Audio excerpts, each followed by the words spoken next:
yes, every kind of song, not just church songs. Oh, but every time. He taught Bob to sing, Bob and I to sing, three quadrilles together. And I believe he taught us to sing Two Little Girls in Blue, too. Bob and I used to sing it together. I remember him singing that when I was a little kid. Yeah. And probably did. And Lois used to sing an awful lot too, but Lois was really good at the songs, but she'd sing with us too. But that was mostly Sunday school songs, you know. First time he ever saw Bob, the first time Bob ever came over to our place, Margaret, and Gabe came over and they sang, I can't remember what the song was, but it was something about the bluebirds, when the bluebirds crossed the valley. Snowbirds. Snowbirds. Snowbirds crossed the valley. And I mean, I love that. And I think my dad said that was one of the prettiest things he'd ever sung. That's a beautiful song. They did do a wonderful job. And Jack Frost was in there. And you had that,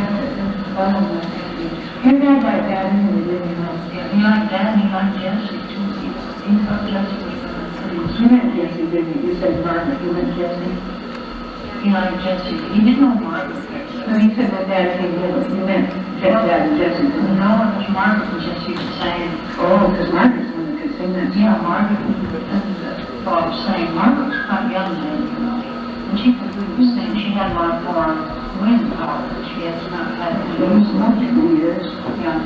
And she was a good singer. And they just sang that song. I guess they practiced that a lot because the two of them sang that song together so good. And I didn't hear that singer. No, mine was. I heard one sing. Yeah. But Jessie used to come along. First time I ever saw her, Jessie gave me eggs. And you know, I was out of town. I was planting eggs. I had one horse on the whole stuffy plow, one sheep plow, and I was planting potatoes.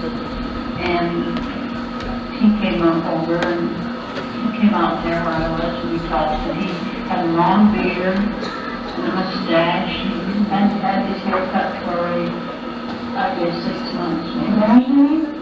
Well, maybe not that long, but his hair was straggly, and he was, I thought he was an old man. I thought he was an old man about 50 years old, you know. That's what he was. So I didn't even bother to come in from the plow. I just went on and saw him like a paper. But Jessie was beautiful. And Jessie was beautiful. And she had on, for some reason or other, she still had on a kind of kimono or something. My dad thought she was about the prettiest girl he'd ever seen. She was. But she looked a little bit like Jessie, but she's kind of same thing now. She's kind of like Jessie. Not much, no. But she was.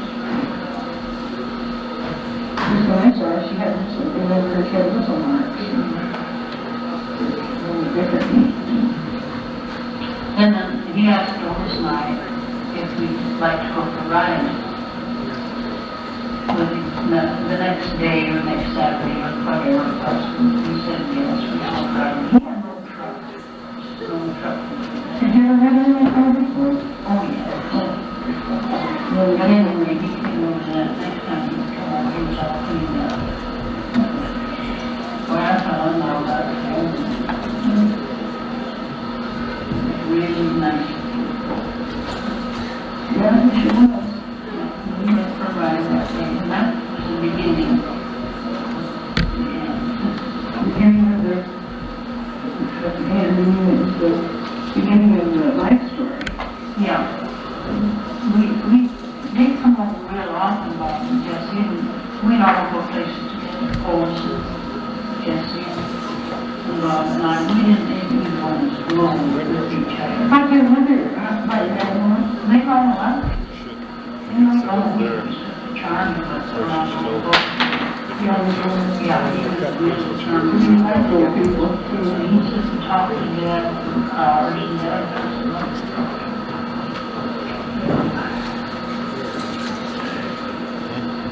Well, a lot of these fashion life sod house, I can't hear it better repeat. When you told me you lived sometime in the sod house, will you tell me that?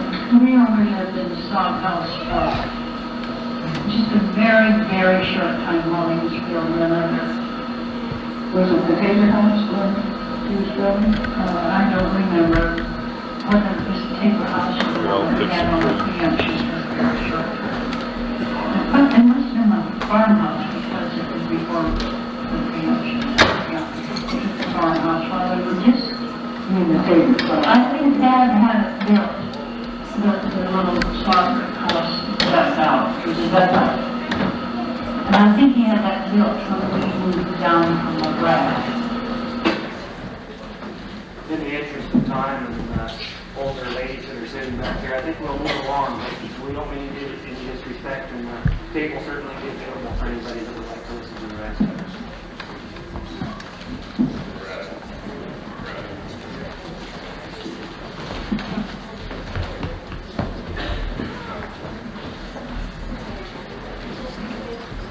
I'm very proud to be the daughter of Jerry and Addie. I was the fourth daughter, but the worst was yet to come. There was Rilla, and then thank you. But our parents never made us feel that they would rather have had a boy. Each one of us was special to it. I have argued with my sisters because I thought I was their favorite daughter, and they all thought they were the favorite daughter. That's the kind of parents they were to us. But I'd like to say a little bit about my dad. He was a pioneer at heart, and he moved from Utah after they had been married a year or so over to Wyoming, the Star Valley. And he was a great hunter. He was a lover of the outdoors, and he liked to hunt. And of course, at that time in Utah, hunting was very good, and still better in Star Valley. And fishing was very good too, and that's what he really enjoyed. And then he came up to this country where there was very little of either. But he would go down to the old Man River, and with a big long bamboo pole and some heavy green string, he would fish for goldeyes. And our job was to find grasshoppers for bait. And they had to be a certain kind with red wings, or they were no good. But we would roam the hills looking for grasshoppers for Dad to use as bait. And he would catch so many fish that he would take a tub or a box or something and a package of salt. And he would clean the fish at the river and salt them down in this box or whatever.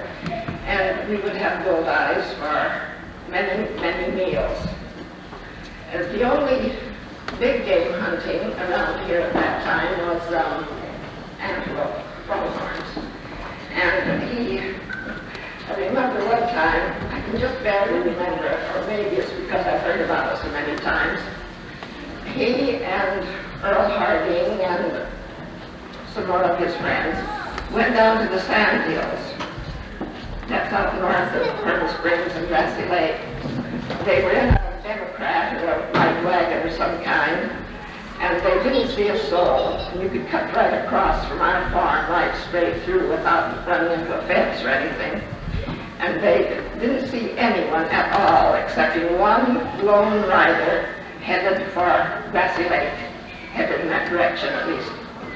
And they got down into the sand hills, and they got their game, and were just ready to come home when the RWMP from Grassy Lake came, and they were arrested, and their game was confiscated, but they were able to keep their guns, but they were each fined $50, which at that time was a lot of money.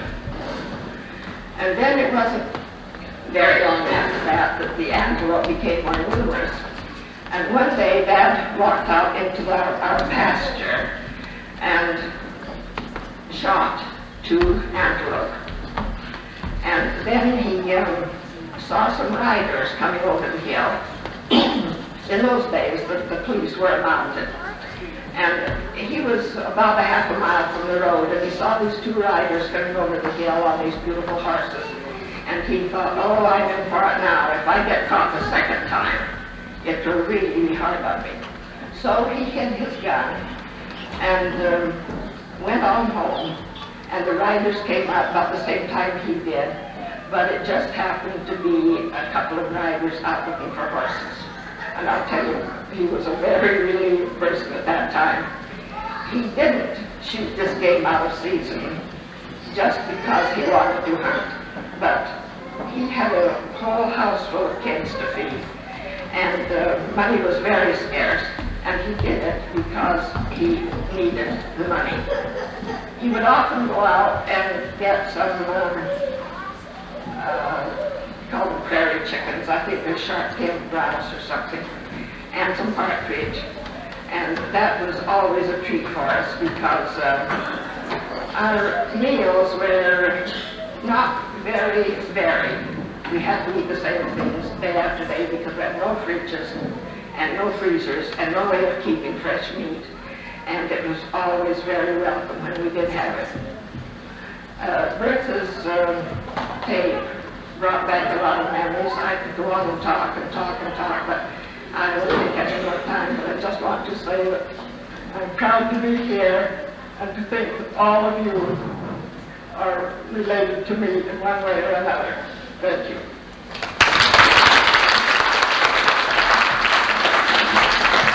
I'll come back to Jesse. The first thing I want to talk about was my dad. I worshiped him down in Walktown for many, many reasons. But one reason I remember very distinctly, as Jesse was talking about him fishing with grasshoppers, as most of the summer you know how I hate grasshoppers. So Dad would send us all out to get these certain kind of grasshoppers, and all the kids would come back with grasshoppers in their cans or their bags, whatever, and Bill would come back with nothing. And this went on and on, and finally one day Dad says to me, why aren't you catching any grasshoppers? All the other kids would catch grasshoppers and you would come back with nothing. So I started crying, and I said, well, Dad, I'm scared of grasshoppers, I don't dare pick one up. So I was only about maybe 8 or 9 years old. Anyway, he picked me up and put his arms around me and he said, okay, Bill, he said, you don't need to catch any grasshoppers. He said, the other girls don't mind. He said, we'll let them catch all the grasshoppers. That's the first thing I remember about him. And the next thing I remember about Dad was he took me out behind the barn. We had a colt, 2 years old. He took me out behind the barn and had a halter on the colt. He put me on the colt's back and he headed the colt down through the pasture. And he slapped the colt on the rump and he says, hollered to me and he says, now bring him back. Well, the colt goes galloping down through the pasture and clear to the other end, and I finally got him turned around and started back. And he come back just about as hard as a 2-year-old colt could run. He got right to the barn and he stopped. And Dad took me off of him and he says, I don't think that we better say too much about this to your mother, because Mother did not like me to ride these colts. And of course, Mother didn't find out about that for a long, long time. And like Jesse said, Dad had a way, and so did Mother, of making us think that we were his very favorites.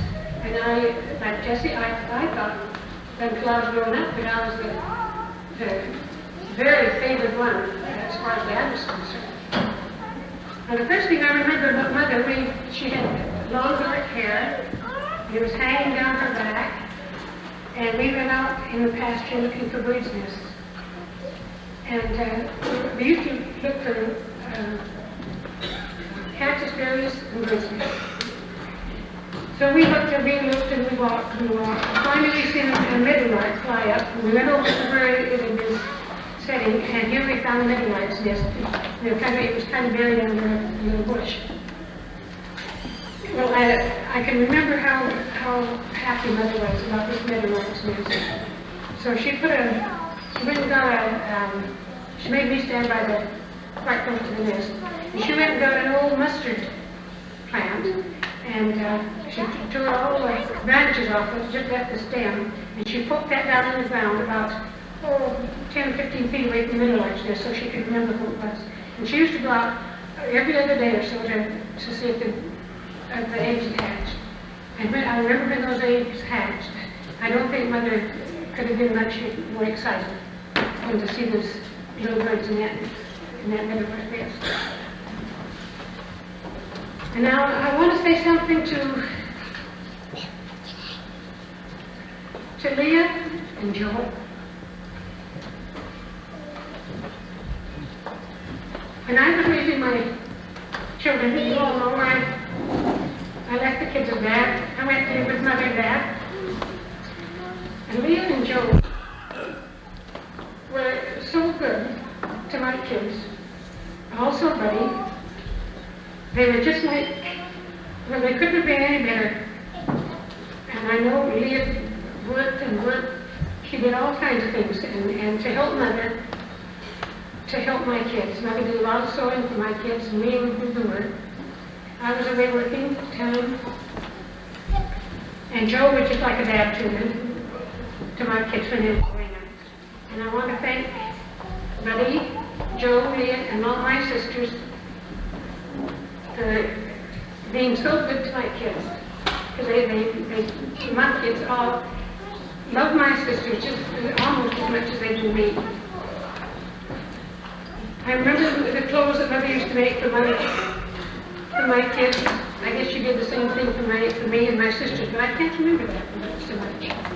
But I remember she made a little pair of overalls for Daryl, little bib overalls, out of a pair of Joe's bib overalls. And Daryl was so proud of these overalls. He just goes strutting around with his hands poked in the side of his bib. I could go on talking for hours, but then I'm not going to. Thank you all.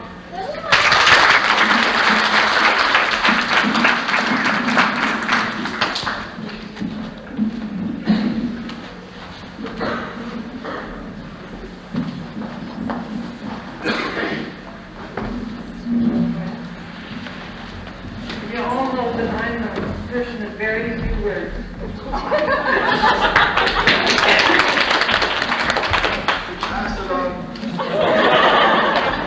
When it comes to public speaking, I'm a loss for words, I'll tell you. But when we were children, we had very, very happy childhood. We were very poor most of the time, but we didn't know that. And so we had a wonderful mother and dad taught us things that we should know. And we, I don't know how many of us had a happier childhood than we had. I remember when we were, I don't know how old I was, maybe about 5 years old, I guess. Dad built the front of the house. There was just a lean-to, I can remember Ed and I sitting there using the shavings to make curls in our heads, for our hair. And we were very, very proud of our hair. And I'll tell you another thing that I'll always remember as long as I live. I was feeling very sorry for myself. I was ugly and my hair was straight. I was a horrible looking creature. Mother Church gave me a Scotch lesson. She said, you've got eyes to see with, hands to use, feet to walk with. And she said, I want to hear any more of that. And quite a few other choice words. And I'll tell you, that stayed with me all my life. And all that I got, the more I appreciate it. But she said to me, although I was quite angry at the time.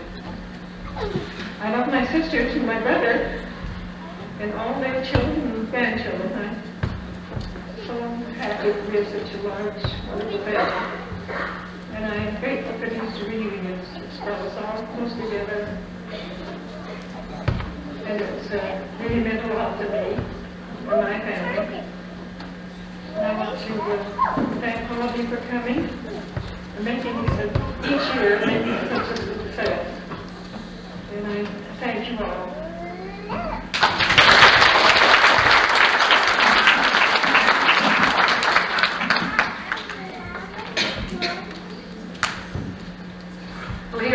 $7, you can imagine how welcome I was. After all these other girls. Anyway, I was welcome, I'm sure. And it's always been such a really, really nice treat to have a twin sister and have somebody just always go around with. We were always pals all our lives. We were pals. We didn't really have to have that many other friends because we always had each other. And I can remember when I used to come from school, and Elva said that when she used to come from school and Mother was sewing, she didn't like it at all. But I just loved it that Mother was sewing when I came home because she always let me help. I always stood by the side of the sewing machine or behind the sewing machine, and she taught me how to do so many things. She used to let me fold the material to make, when she'd go to make a ham, she'd let me fold it and go to make the hammer. She'd let me do basting. She'd teach me how to cut out things and everything, and I just ate it up. And when I got older and really took in sewing, I remember the things that she had taught me. Jessie and I were just mentioning the other day how she taught us to put sleeves in. I never had any problem putting the sleeves in like lots of people did in garments. And it was the teaching that she had given to me. And there were many things come back to me after I started sewing that she had taught me. She used to teach Elva and I to sing. We could sing once. I can't anymore. And I guess Martha and Mom could sing, too. And she said something about always singing. And we can't even sing Happy Birthday to Jessie.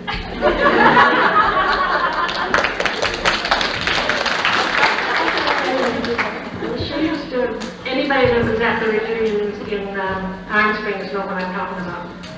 Anyway, she taught us to sing, and one of the songs she taught us to sing was the one that Bertha mentioned on her tape, Oh My Pretty Quadroon. And I guess she must have learned it from Dad, and they both knew it or something, and she taught us to sing that. Every Saturday in primary, they had a program, and one piece on the program, and if they didn't have anybody else on the program, they asked Elva and I to sing. So we always were prepared to sing a song that Mother had taught us. And one thing I remember about Dad was when we went to school out in Washington School, we were maybe up in grade 7 and 8, and Dad made skis for us. Can you imagine making skis? He used to have hot water, boiling water on the stove, and he had put these long boards, he cut these boards the right shape, and he put these boards in this boiling water until they got soft, and he could bend them.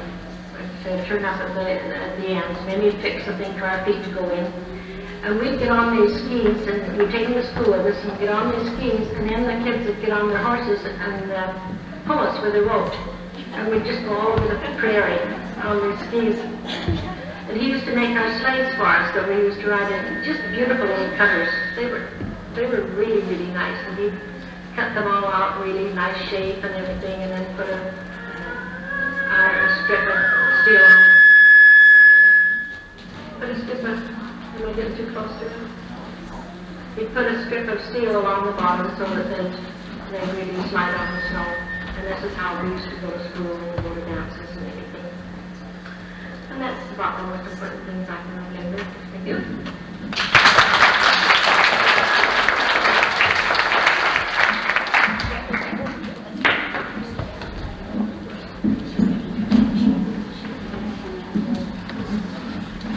I can't remember all this sort of stuff early.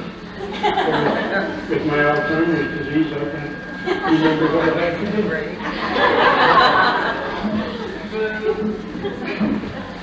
I remember how he used to like it when Dad Van Orman would come down to our place, and him and Dad would sit out and shake the town, roll full during cigarettes, get their pocket knives out and whittle and tell old-time stories. I remember how I used to like that. And then when we moved our buildings from the homestead into town, we came into town on Saturday night and left one of the teams out to farm and left the harnesses laid beside the barn. And when we came out on Sunday, we had one of our famous southwest winds. And Monday morning, when we went out to the farm, we had to dig the harnesses out from under the sand that had drifted into the barn. and we found the roof of the chicken house way down by Pearl's place. But that's about all I can remember.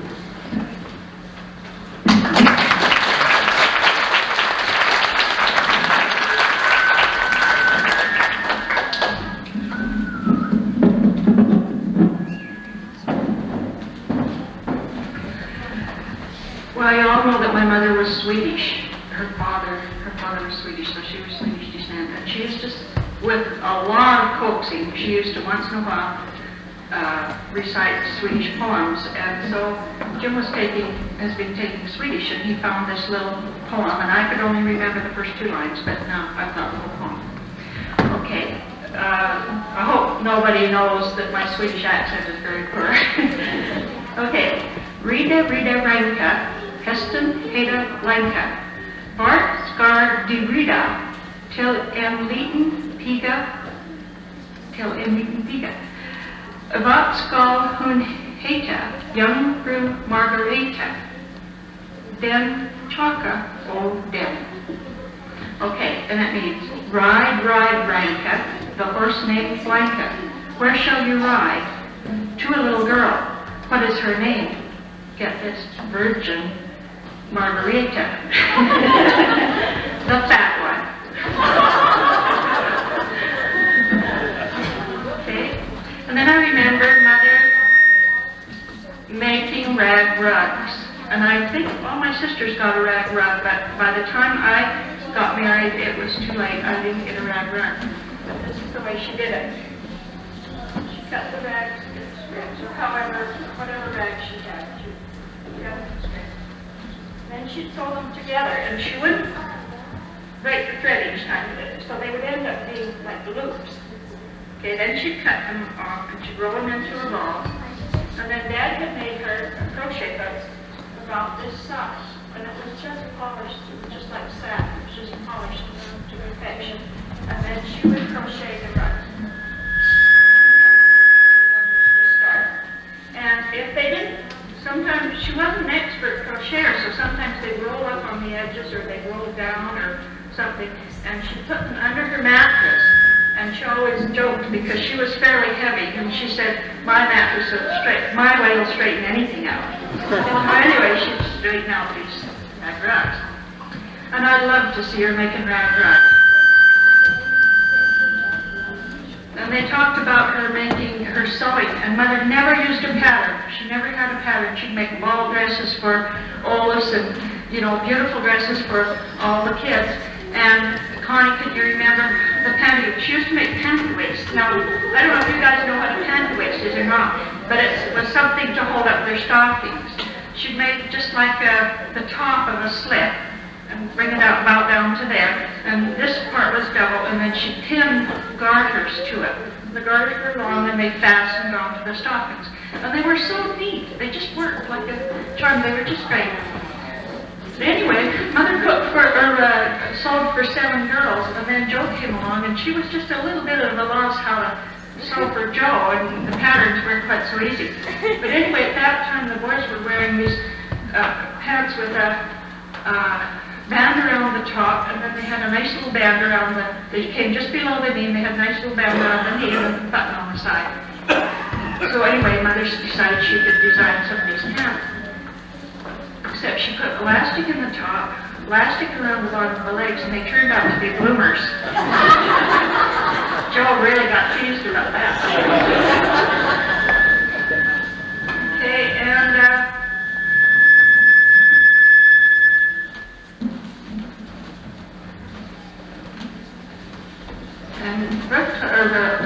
Bill talks about the grasshoppers and how Dad forgave her about the grasshoppers, but my mother wasn't quite so forgiving. I was like Bill, I was terrified. If a grasshopper came towards me, I'd just go into hysteria. I'd just be so. Anyway, one day one flew down my neck because I could hear this or feel this thing scratching and quite controlling down that, and I just went into a panic. I just flew into hysteria.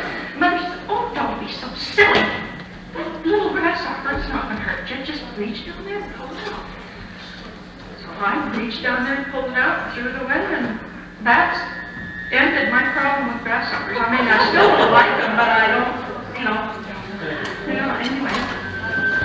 Okay, and Dad never did make me feel like I was the favorite daughter. By the time I came along, Dad was a little bit tired of the whole thing. Anyway, I remember him once in a while coming to church with me.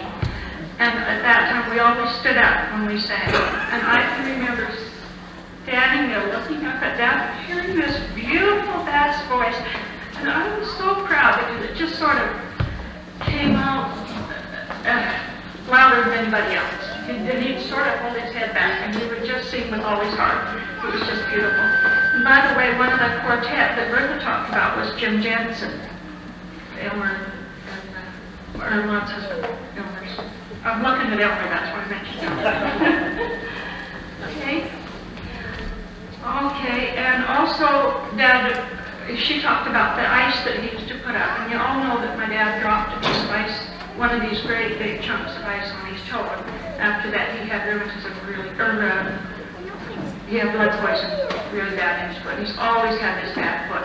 So we'd walk uptown, and then on the way back, when we were carrying the groceries, as soon as we got out of town where there weren't too many houses, Dad would go off the sidewalk and walk in the grass to ease his poor foot. And my dad was quite earthy. My dad had a sense of humor, and it was sometimes not as, that he used to. Every time my mother would get pregnant, which was fairly often, he would say, "Well, it serves you right if you can't take a joke."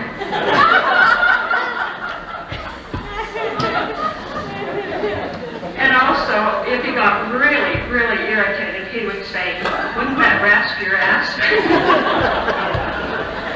I guess those are the kind of things I should remember about my dad. That's really been nice having you all here today. I hope our reunions don't fade out.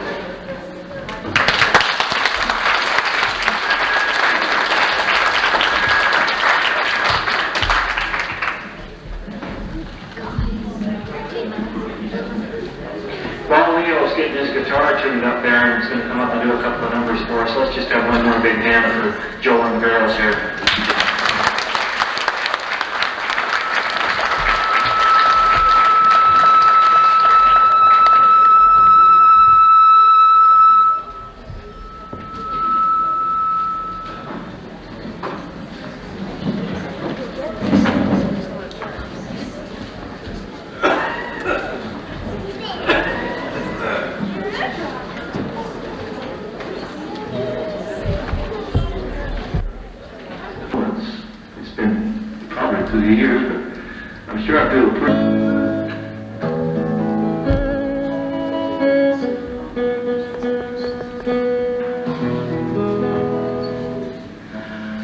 I can't stop loving you.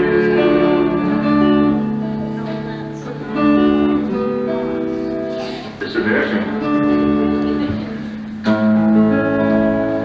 I can't stop loving you.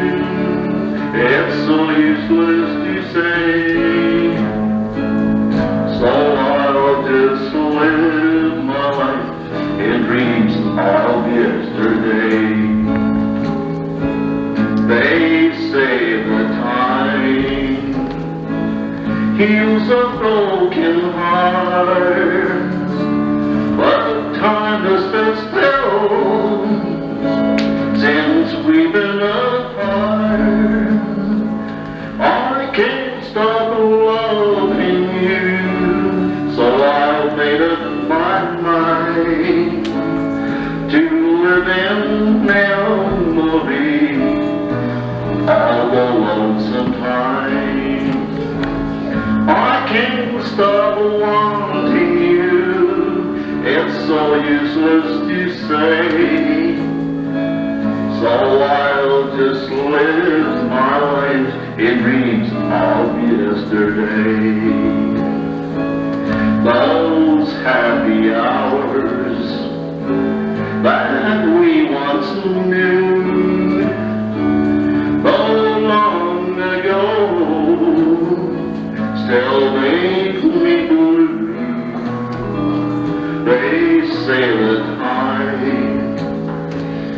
feels a broken heart, but time has stood still since we've been apart.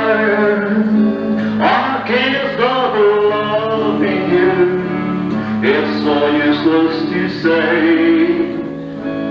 so I'll just live my life and dream of yesterday. Thanks very much, David.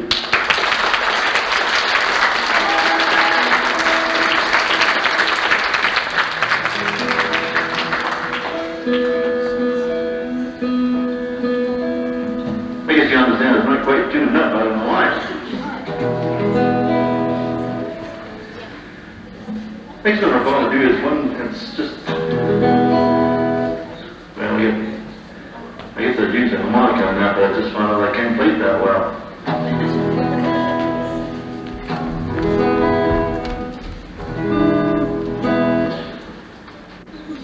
In the twilight glow, I see her, blue eyes crying in the rain, as we kiss goodbye and we parted. I knew we'd never meet again. Love is like a diamond, only memories remain. Through the ages I remember, blue eyes crying in the rain.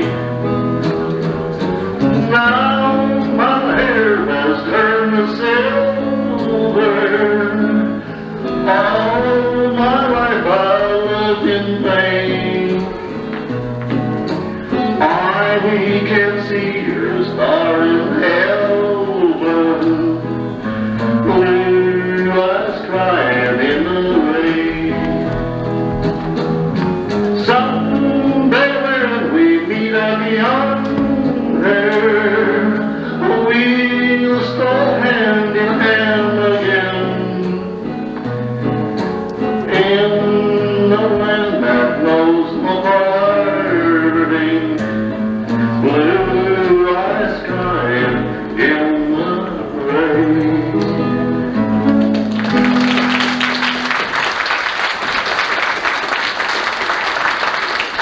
Oh, thank you very much again. This one final number is probably one that you may have, I know I may have missed the odd words in it.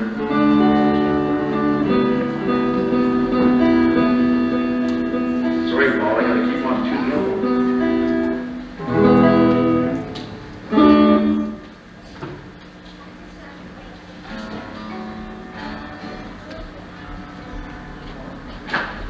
What happened now?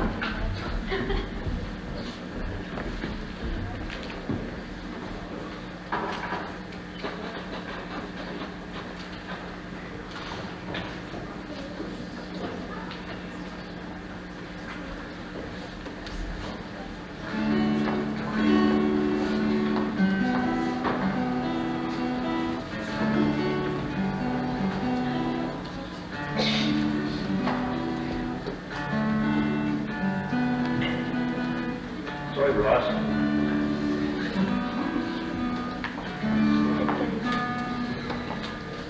Oh, no.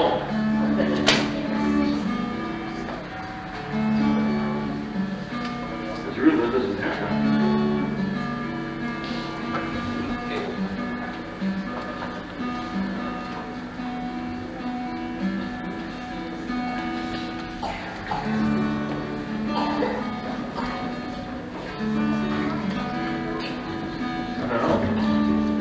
Sometimes these ears might work real good.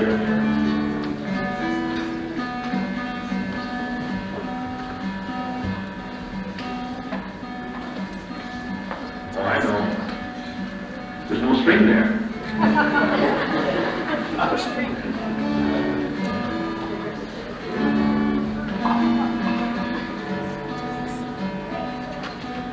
Sometimes this makes you sweat.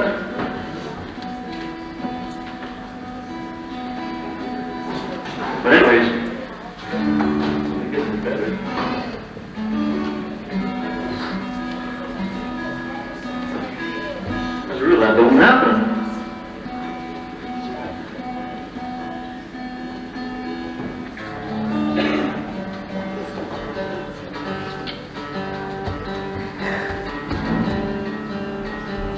I know. It was wrong string, Elmer.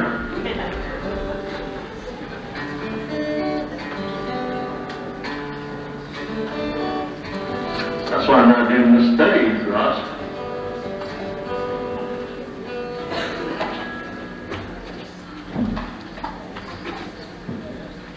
That's a faulty tube on that side.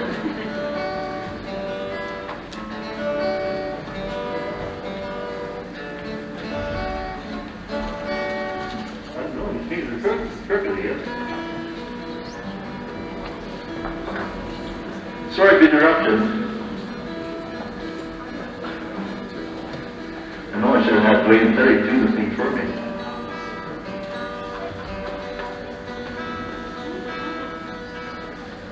Anyway, here goes. If like is like a candle bright, it must be the wind. You can close your window tight and it still keep blowing in. So I will climb the highest hill and watch the rising sun. And I hope that I won't catch a chill till I'm too old to die young. Let me watch my children grow to see what they become. Oh Lord, don't let that cold wind blow till I'm too old to die young. Now I have had some dear sweet friends, I thought they'd never die. Now the only thing that's left of them is these teardrops in my eyes. Let me watch my children grow to see what they become. Oh Lord, don't let that cold wind blow till I'm too old to die young. I'm very sorry to interrupt you with these things here, but one little short number.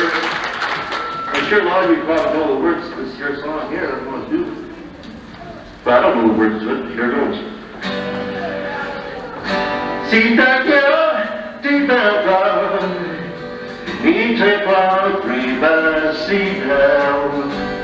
Then I say, oh, love must go on, past the door.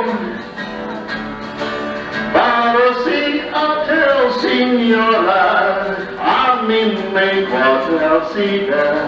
Yes, I convito cuando tristeza. I'll be there anytime you need me by your side to drive away and the teardrops that you have. And if he ever leaves you blue, just remember I love you, and I'll be there before the next teardrop falls. Thanks very much, ladies and gentlemen. Thanks very much, ladies and gentlemen.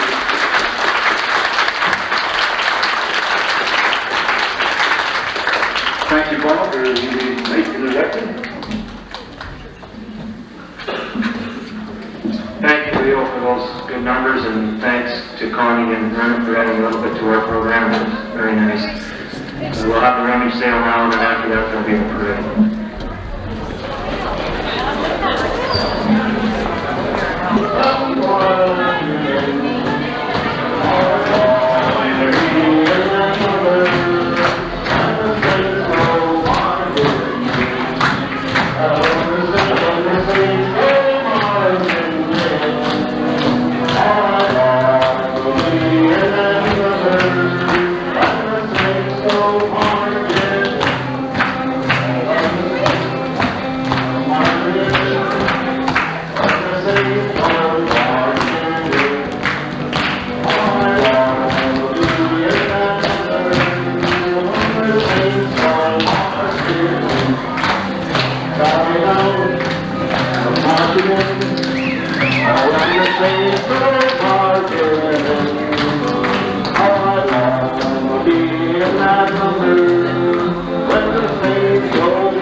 marching in, while the saints go marching in.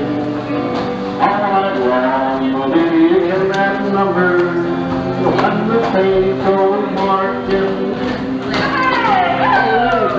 I want to sing the marching in. I want to sing the marching in. All night long we'll be in when the saints go marching in. Hey, boy, come on. I want to sing the marching in. I want to sing the marching in. I'm gonna go marching out.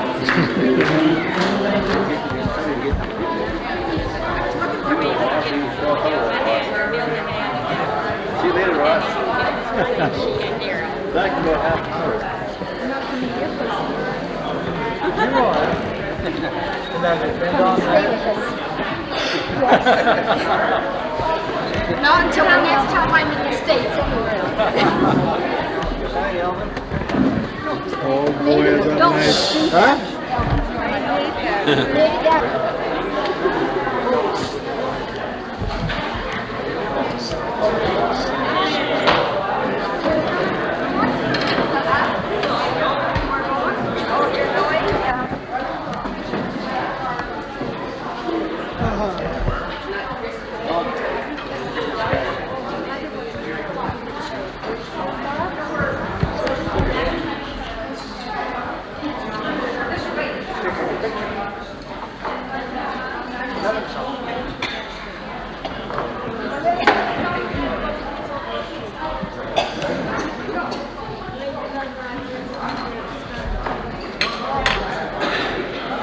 Smile, see. You're on camera. Howdy, Ross.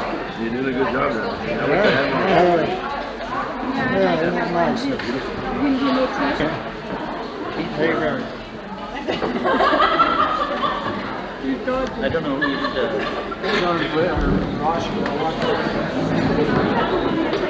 With the camera, eh? Yeah. Sneaks up all the time with the camera.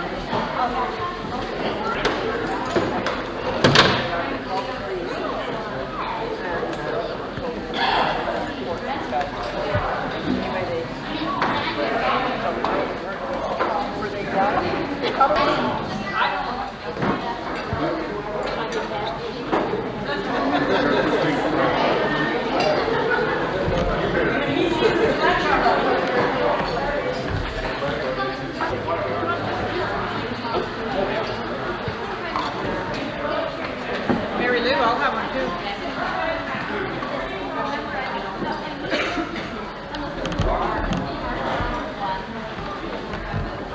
Hurry on, I get